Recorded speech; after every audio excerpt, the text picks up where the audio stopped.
approach to higher education is a little different than what you might expect. Education has evolved over the millennia. Its purpose and its form continue to change. There's no doubt the information age has significantly reshaped education.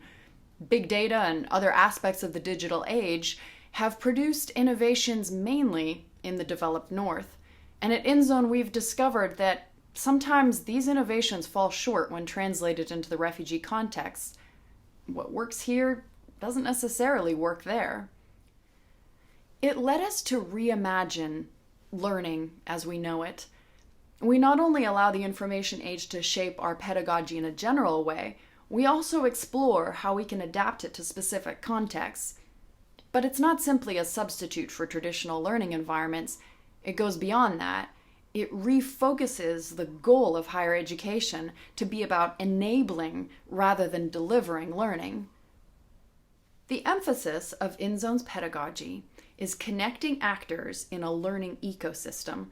It creates a kind of scaffold for the course, which helps ensure its success. Our learning ecosystem puts the learner at the center, surrounded by facilitators, tutors, course coordinators, and their fellow students. Now, this last actor, the fellow student, is key. It's at the heart of our collaborative learning approach. Collaborative learning creates cooperative interaction, where everyone in the learning relationship works together to create meaning, to deepen understanding, and even to construct knowledge. The main idea is that everyone has something to contribute to the learning process. Everybody has a voice. Collaborative learning has several advantages. For one, it develops problem-solving skills. It creates an active and explorative learning environment where the students are encouraged to discuss issues and to seek solutions to problems together. Collaborative learning also helps learners to explore alternative viewpoints. It really encourages students to see the world through different perspectives, including that of their peers. Collaborative learning also encourages students to reflect on how they learn. It helps address different learning styles and consider different learning spaces. But that's enough from this side. Let's go over to Kakuma and hear from two of our applied arts practitioners. These guys have really embraced the collaborative learning pedagogy that InZone uses, and here they reflect a bit on how they have transformed the traditional transmissive approaches to benefit other refugee learners in their community. I'm Grace. Okay, I'm Christopher. Uh, Today, we'd like to share with you on the experiences. We were sharing about the CRC, Convention on the Rights of the Children, in form of a lecture and in form of a workshop. Just to give some differences with these two methods of teaching. With lecturing, it's not easy at all. But when it comes to arts, to delivering arts workshop, it's much easier and it's much engaging, much interesting, uh, and people get to go beyond the expected aims. Our aim was to make sure that people understand the children's rights. Our aims went beyond what we expected. People got to know each other because we had participants from various communities and uh, various level of schooling, and they were kind of sharing what they learned in school and what is happening in the community. When I was giving a lecture, I want to say that people are looking at me like somebody who has all the knowledge, all the skills that are needed to be given to a group of people, and they were not ready to share because they thought I was the right person, and I was sharing with them the right things.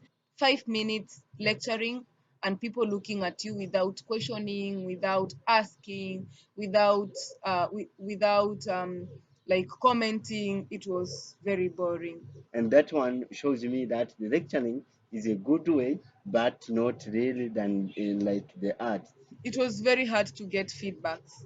How do you get a feedback when people are just staring at you and looking at your lecture, at you lecturing, and even taking some notes? It's good that they take notes, but then how do you get to understand that they have really learned something or they have understood what you are lecturing? But when it came to a workshop, it was very engaging. because people had to sit together in groups, and they had to, and it was very creative because people had to make tableaus out of the children's right, and kind of thinking wide and trying to imagining what we've not shared in the lecture. So that was the difference. And then when it came to understanding, it was very easy to understand and to analyze that the group have really understood the children's right, because um, after the tableaus tell you what they are seeing, and so you get to understand that this group has really understood what you are teaching them. In art, also, people show that they are concerned. People in art, they contribute, they are together, and they show up the connection. In art, also, the people was showing that we are doing at least something, and they are showing that they are gaining. This method brings the benefit in terms of contributing and building a capacity building in community members. Now they was showing a kind of conversion, and they were showing a kind of connection. When we are showing the tableaus, the people are showing that they are together, and they were showing a kind of connection. People were advanced their knowledge, and the people they are pushing ahead, people they were act together, and the people were together as a team. Thank you very much. As you can see, collaborative learning uses different media, different means of engaging learners.